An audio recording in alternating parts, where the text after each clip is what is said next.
व्यर्थ में समय को नष्ट करवाना माया का कार्य है और अव्यर्थ कालत्वम ये भक्ति का स्वरूप है। समय को सार्थक भक्ति करती है और समय को निरर्थक माया करती है। माया में फंसा हुआ जीव निरर्थक कार्यों को करते हुए पूर्ण जीवन बर्बाद कर देता है और भक्ति का कृपा पात्र प्रत्येक क्रिया, प्रत्येक समय, प्रत्येक वस्तु सद में अर्पित करके वो सद स्वरूप हो जाता है। माया असत है, जड़ है, भ्रमात्मक है, दुखमय है। भक्ति सद है, महासुख प्रदान करने वाली है और प्रकाश स्वरूप है, इसलिए इसमें भ्रम हो ही नहीं सकता है। इससे भ्रम का नाश होता है। जो भक्त हैं, जो उपासक हैं, उनके लिए ये बात है। संसारी पुरुष तो प्रभु को कुछ मानते ही नहीं, कुछ मानते हैं तो केवल एक अपने सुख को पाने के लिए उनको साधन मात्र समझते हैं, साध्य प्रभु को नहीं समझते। हे प्रभु मेरा ऐसा कार्य हो जाए, तो प्रभु हुए साधन और सांसारिक कार्य हुआ साध्य, कोई खास बात नहीं हुई। यहां भगवत प्राप्ति की जो चर्चा है उसमें है साधन संपूर्ण विषयों को बना ले, क्रियाओं को बना ले, वृत्तियों को बना ले और साध्य प्रभु को माने। यहां से प्रारंभ होता है भगवत मार्ग। नहीं, उसे हम भगवत मार्ग नहीं कहते।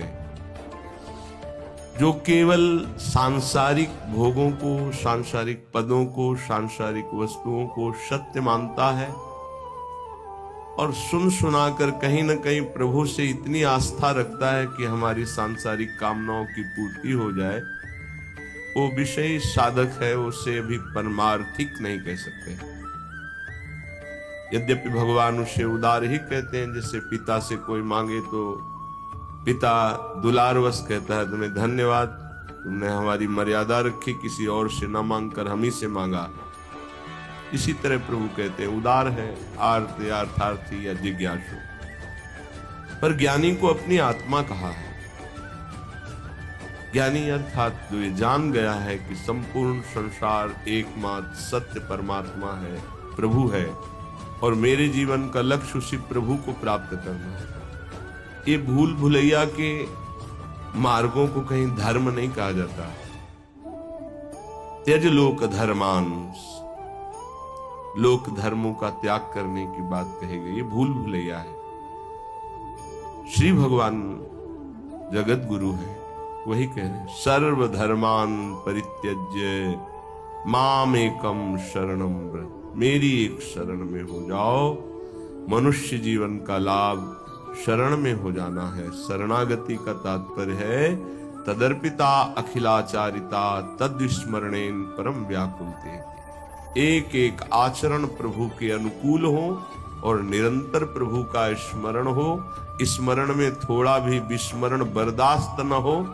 यही जीवन का परम लाभ है। यही जीवन का परम लाभ। ये बड़े बड़े सिद्ध संतों की बात है। स्मरण हमारे जीवन की परम उपलब्धि है। निरंतर स्मरण ये सिद्धावस्था की तरफ पदार्पण हो रहा है। सिद्धावस्था आवागमन से मुक्त, प्रभु के नजदीक निरंतर सेवा, रूप रस, प्रेम रस, इसका रसास्वादन करते हुए अनंत काल तक महासुख में डूबना। श्रीपाद प्रबोधानंद जी महाराज कह रहे हैं, आप अपने द्वारा अपना नाश मत कीजिए। कोई किसी का नाश नहीं कर सकता। आप अपने द्वारा अपना नाश करते हैं। अगर कोई ये कहे कि किसी ने शाप दे दिया, उसका नाश हो गया, तो उस शाप में उसका कर्म ही प्रधान है, ना कि किसी का शाप। उसका कर्म प्रधान है। कहीं भी शाप दिया गया हो तो हमें ये दिखाना कि वो निर्दोष है और उसको शाप दिया गया और शाप लागू होकर उसको नाश कर दिया। कहीं भी हमें बताना खोज के इतिहास में। मुनिन कह क्रोधो मुक्ति दातार, अगर संतों ने कभी किसी को दंड दिया है, सांप रूपी दंड, तो सीधे भगवत प्राप्ति हुई उसकी।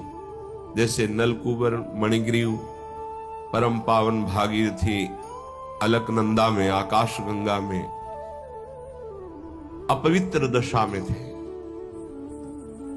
परम पावन धाराजू में कभी निर्वस्त्र स्नान करने के लिए नहीं कहा गया है, निषेध है, वो निर्वस्त्र थे। दूसरी बात, देवपुत्र होकर भी मदिरा पान किए हुए थे।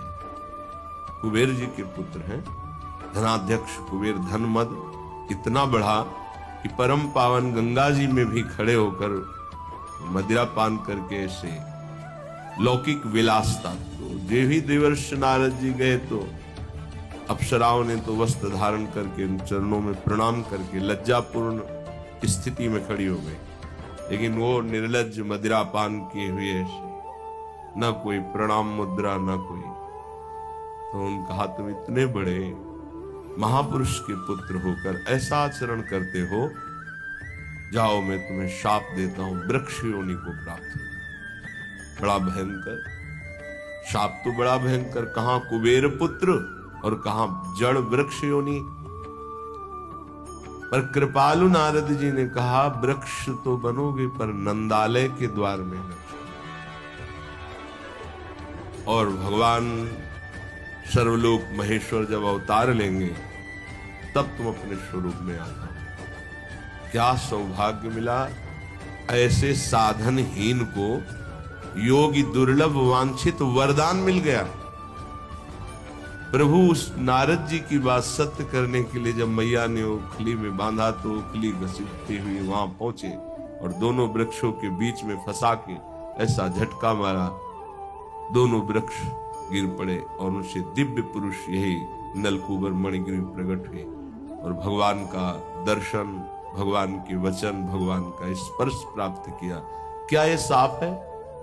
विचार, ये शाप नहीं, ये तो वरदान से भी श्रेष्ठ है। अगर कोई हमें शाप भी देता है तो हमारे कर्म का मार्जन होता है, हमारा कोई नाश नहीं कर सकता, हमारे कर्म ही हमको दंड देते हैं। इसलिए कह रहे, ना हंता ममते वृथा कुरु सखे, देहालय स्त्रियादिके छित्वा दुर्जर श्रृंखलम गुरुगिरा, ते मोह मात्रोदितम वृंदारण्यमुपेत्य शीघ्रमखिला, नंदैक साम्राज्य सत कंदम कंद फलादिवृत्तरनिशम, तन्नाथ लीलाम स्मर। ना हंता, हे भाई तुम्हें जो मानव देह मिली है इसका तुम नाश मत कर दो। ये नाश किया जाता है क्या? जो पराई माताओं बहनों की तरफ व्यभिचार वृत्ति, जो दूसरे की धन की तरफ अपहरण वृत्ति, भोगों को भोगने में सुख वृत्ति, देहाभिमान पुष्ट करने वाले पदों की लालसा, ये सब अपना एक तरह से पतन किया जाता है और इससे संसार में उन्नति मानी जाती है। उन्नति है इंद्रियों को शासन में रखना, मन को प्रभु में लगाना, यथालाभ संतोष स्थिति रखना, हर कर्तव्य को भगवान की सेवा समझना। हम अपने द्वारा अपना नाश ना करें, ना हंता, अपना नाश मत करो।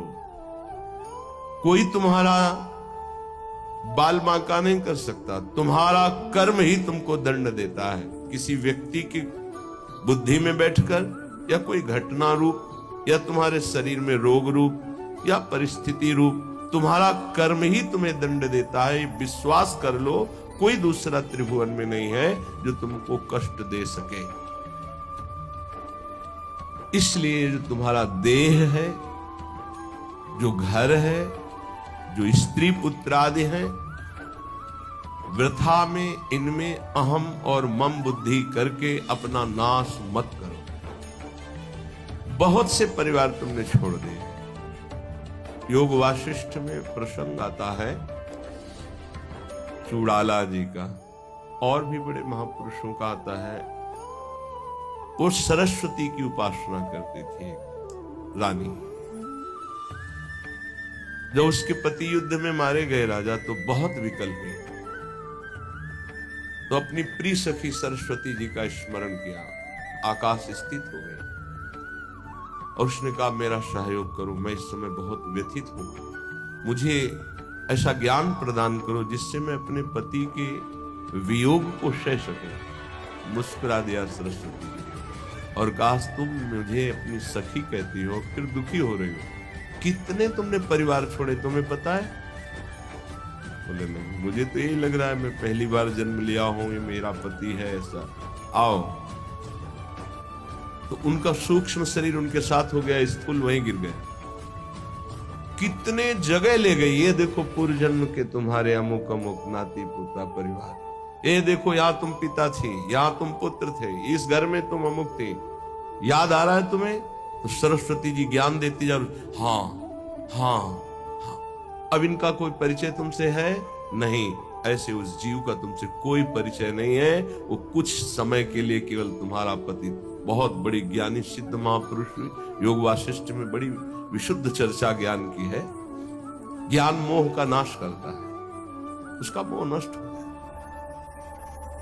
ये जो हमें मिला हुआ परिवार है केवल भगवत प्राप्ति के लिए मिला हुआ है।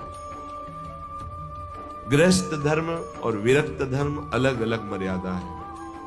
पत्नी पुत्र परिवार आदि की सेवा रूपी परम धर्म करके नाम जप करते हुए भगवत प्राप्ति करनी है। शरीरों में मोह नहीं करना है, आंतरिक बैठे हुए प्रभु से अपनापन करना है। यहां प्रभु से कोई मतलब नहीं, केवल शरीरों से प्यार किया जा रहा है, इसीलिए दुर्गति हो रही। वृथा में अपना नाश स्वयं मत करो। एक अहमता ममता ये जग में है दुखदाई, ये जब श्री जी की ओर लगे तो होत परम सुखदाई। इसलिए तात मात सुत दार देह में मति अरुझे मतिमंदा। अय मतिमंद, तू अभी समझ नहीं पा रहा, तेरे समय को केवल नष्ट किया जा रहा है। ना तेरी कोई पत्नी, ना कोई पुत्र है, ना कोई तेरा कोई सगा संबंधी है। एक केवल माया का नाटक है। एक ही सच्चिदानंद विराजमान शरीरों में है जिसे तू जान नहीं पा रहा, और शरीरों का अलग अलग अहमता ममता से संबंध करके पुनरपि जननम पुनरपि मरणम की व्यवस्था कर रहा है। हे भाई, यदि गुरुदेव के चरणों की आराधना करो और उनके वचनों को मान लो तो तुम्हारे मोह का नाश हो जाएगा। जहां मोह नष्ट हुआ तो आप जो लिखा हुआ वही आपको अनुभव में आएगा। श्रीपाद कह रहे हैं छित्वा दुर्जर श्रृंखलम, ये बहुत कठिन श्रृंखला है जिसको कोई काट पावे। जैसे कोई हथकड़ी और बेड़ियों से जकड़ा हो तो कदम नहीं मार सकता, ऐसे ही मोह की बेड़ियों से, अहमता की हथकड़ियों से ऐसा जकड़ा हुआ जीव है कि सत्संग सुन रहा है, समझ में भी कुछ कुछ आ रहा है, पर फिर वो इतना बंधन है कि वो निकल नहीं पा रहा। इसीलिए गोपी जनों से कहा कि जिन बेड़ियों को काट पाना बड़े बड़े योगियों के लिए कठिन है, तुम उन बेड़ियों को काट कर केवल हमसे प्रेम करती हो, मैं तुम्हारा ऋणी हूं। भगवान श्री कृष्ण चंद्र जी इसीलिए बड़े बड़े परमहंस गोपी चरण रज की वंदना करते हैं, क्योंकि कहीं कोई राग नहीं है, न पति से, न पुत्र से, न घर से, केवल श्री कृष्ण अनुराग मुरारी पादार्पित चित्त वृत्ति। छित्वा दुर्जर श्रृंखलम, ये हथकड़ी बेड़ी कैसे कटेंगी? तो कह रहे हैं गुरु गिराते मोह मात्रोदितम। गिरा वाणी, गुरुदेव की वाणी के अनुसार चलने से ही मोह का नाश हो सकता है, और कोई उपाय नहीं। बंदो गुरुपद कंज कृपा सिंधु नर रूप हरि महामोह तम पुंज जासु वचन रवि कर निकल। महामोह रूपी अंधकार का नाश करने के लिए गुरुदेव के वचन सूर्य के समान है। मोह मात्रोदितम, केवल मोह मात्र में तुम फंसे हुए हो, और इस मोह का नाश गुरुदेव के अक्षरशः वचनों के अनुसार चलने पर होता है। इन दुर्जर बेड़ियों को काट करके भगवत प्राप्ति करो। ना हंता, तुम अपने नाश करने वाले मत बनो। अन्य योनियों में तुम कोई भी साधना नहीं कर सकते, कुछ भी अपना कल्याण नहीं कर सकते हो। हे भाई, यदि तुम्हें मृत्यु लोक में बहुत साम्राज्य सुख मिल जाए तो भी वो केवल एक स्वप्न है। मृत्यु होने पर सब छूट जाएगा, फिर अन्य योनियों में जाना पड़ेगा। इसलिए शीघ्रातिशीघ्र वृंदावन आ जाओ, सत्संग सुनो, बिहारी जी राधा वल्लभ जी के दर्शन करो, रजरानी में बैठकर कुछ नाम जप करो और प्रार्थना करो धाम से, धामी श्यामा श्याम से कि संसार के कार्य धर्म पूर्वक करते हुए आपका सदैव नाम जपते हुए जीवन की शाम हो जाए। बस मेरी जीवन की पूर्णता हो, आपके आज्ञानुसार कर्तव्य कर्म करते हुए, नाम जप करते हुए, आपका स्मरण करते हुए प्राण छूटे। बस चाहे जहां छूटेंगे प्राण, आप भगवत प्राप्त होंगे। यदि नाम जप चल रहा है और धर्म पूर्वक आचरण है तो तुम संसार से विजयी हो जाओगे। ना कुरु मिथ्या देह गेहाद्यपेक्षा मृतिमखिल पुमर्थ भ्रंशिकाम विद्धि मूर्धनि। चल चल सुहृदद्यैवाभिमुखे न वज्रादपि च हृदि कठोरः श्रील वृंदावनस्य। ना कुरु, मत कर, गंदे काम मत कर। तुम्हारी बुद्धि ऐसी मलिन हो जाएगी कि न शास्त्र वचन सुनाई देंगे, न संतों के वचन तुम्हें सुनाई देंगे। सुनते हुए भी तुम उनका उपहास करोगे, उनकी बात नहीं मानोगे, ऐसी गंदी बुद्धि हो जाएगी। सच्ची बात, भगवान की कितनी विशुद्ध कृपा होती है जब मानव देह मिलता है, उसमें भी परम कृपा होती जब सत्संग मिलता है। लेकिन मलिन आचरण होने के कारण हमारी इतनी गंदी बुद्धि है कि हम वहां कुछ लेने के लिए जो अवसर मिलता है, सतवचन, सतमार्ग, सद्भाव, उनको तो छोड़ते और दोष दर्शन, उपहास, निंदा आदि करके अपना सर्वनाश कर देते। ना कुरु, मत कर, ऐसा मत कर। श्रीपाद कह रहे मिथ्या देह गेहाद्यपेक्षाम, इस शरीर के भोगों की अपेक्षा मत कर। ये कोई सुख नहीं है, चाहे जितना कोई भोग ले, तृप्ति आज तक नहीं हुई, वही नवीन आशा। मृतिमखिल पुमर्थ भ्रंशिकाम विद्धि मूर्धनि, ये तुम्हारे समस्त पुरुषार्थों का नाश करने वाले हैं। तुम्हारा शरीर, तुम्हारी भोग इच्छा, तुम्हारे भोग संबंध, ये सब तुम्हारा नाश करने वाले, तुम्हें समझ में नहीं आ रहा। मृत्यु तुम्हारे सिर पर खड़ी है। मृत्युमखिल पुमर्था भ्रंशिकाम विद्धि मूर्धनि, तुम्हारी बुद्धि को भ्रष्ट कर दिया इस मोह ने, संसार की सुख बुद्धि ने, और मृत्यु तुम्हारे सर पर खड़ी केवल समय का इंतजार कर रही है। हे बंधो, आज ही इस बात को समझो। देखो, इतना विचित्र माया का जाल है। एक ऋषि है, तपस्या परायण जंगल में, इतने कामासक्त होते हैं कि दिन में वो सहवास करना चाहते हैं, तो उन्होंने मृग और मृगी रूप धारण कर लिया तपोबल से, और सहवास कर रहे थे। महाराज पांडु ने देखा कि ये मृग है, तत्काल बाण संधान किया, मारा। एक ही बाण में दोनों बिंध गए। नजदीक गए तो दोनों ऋषि, एक ऋषि पत्नी और एक ऋषि, दोनों हाय मच गया। अरे ऐसा कैसे अपराध हो गया, ब्रह्म ऋषि का वध कैसे हो गया?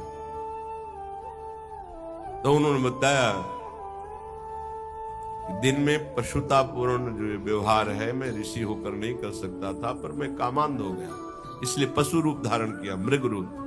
और तुमने बिना विचारे, तो उनका राजाओं का कार्य है मृग का वध करना, जो ऐसे मृग जिनसे हमारे सेवा में जो जन है, जो प्रजा है, उनको रोग होने की संभावना हो तो हम शिकार उन्हीं का खेलते हैं। इसलिए मैंने मारा, तुम्हें कोई ऋषि मान के थोड़ी मारा है। तो उन्होंने कहा मुझे तो मेरे कर्म का फल मिल गया। इससे प्रतीत होता है कि विकार कितने प्रबल हैं। इतना बड़ा महात्मा जो अपने आप को एक क्षण में मृग के रूप में परिणित कर सकता है, वह अपने काम को नहीं रोक पाया और वो सहवास सुख में मगन है कि मृत्यु ने मार दिया।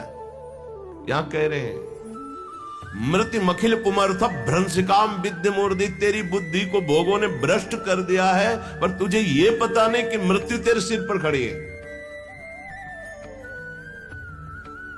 हम बड़े आनंद में मगन हो रहे, किन्हीं भोगों में, किन्हीं विलासिता में, और मृत्यु एक एक सेकंड गिन रही है। ये सेकंड गया, ये सेकंड गया, ये से, और ऐसा प्रहार करेगी, फिर तुम्हारे पास कुछ भी बनाने के लिए समय नहीं रहेगा। मन पछते ही है और शर्मिंदे। इसलिए कह रहे चल चल सुहृद दैवाभिमुखेन वज्रादपि च हृदि कठोरः श्रील वृंदावनस्य। कठोर कर ले अपने हृदय को वज्र के समान, किसी के भी मोह भरे आंसुओं में मत फंस, और सत्संग सुन और चल चल भगवत मार्ग में चल। गृहस्थ धर्म में रहते हुए, परिवार का पोषण करते हुए, नाम जप करते हुए, भगवत कथा गायन, भगवत कथा श्रवण, भगवत नाम कीर्तन, ये है चल चल चल। भगवत मार्ग में चल, गंदे मार्ग में ना करो। ऐसा कार्य मत कर, ऐसा मत कर कि तू अपना नाश कर ले। देखो महापुरुष जन करुणा करके कह रहे हैं, वो तो भगवत प्राप्त है, उनको क्या फर्क पड़ता है, तुम माया में लगो या प्रभु में लगो। पर एक विशेष संतों के हृदय में प्रियता होती है, वही प्रियता डांटती है, मत कर, ऐसा मत कर, कठोर हृदय बन, इनके आंसुओं पे मत आ, सतमार्ग पे चल।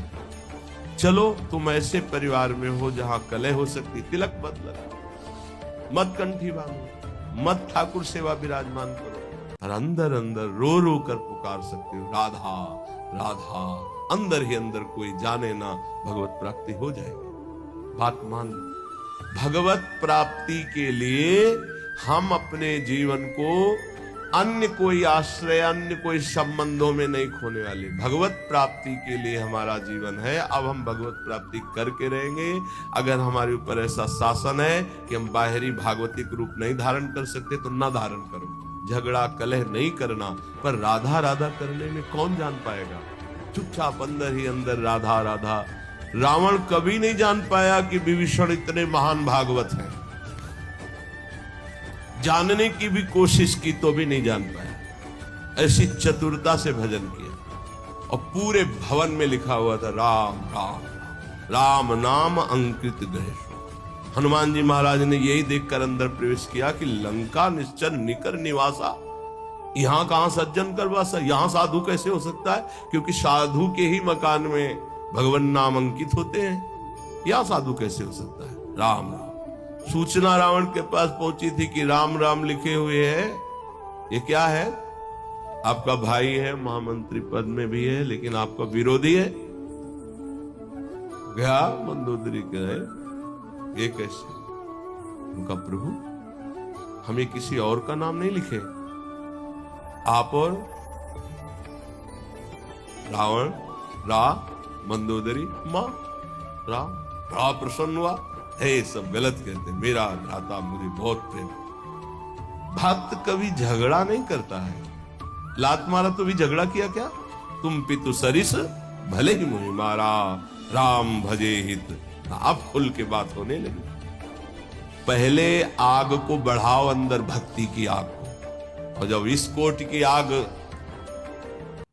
फिर सब भस्म हो जाएगा, कोई तुम्हें छू नहीं सकेगा। 5 वर्ष के प्रहलाद जी का त्रिभुवनपति महाबलशाली हिरण्यकश्यप तनिक भी बाल बांका नहीं कर पाया। वही भगवान हमारे भी है। प्रहलाद जी के केवल नहीं, हमारे भी हरि है। इसलिए अपने भाव को छुपाकर पहले चिंगारी को ज्यादा प्रकाशित करोगे तो एक बूंद पानी में बुझ जाएगी, लेकिन जब ज्वाला हो जाएगी, तो एक आग होती है जो समुद्र में भी पैदा हो जाती है, बड़वानल।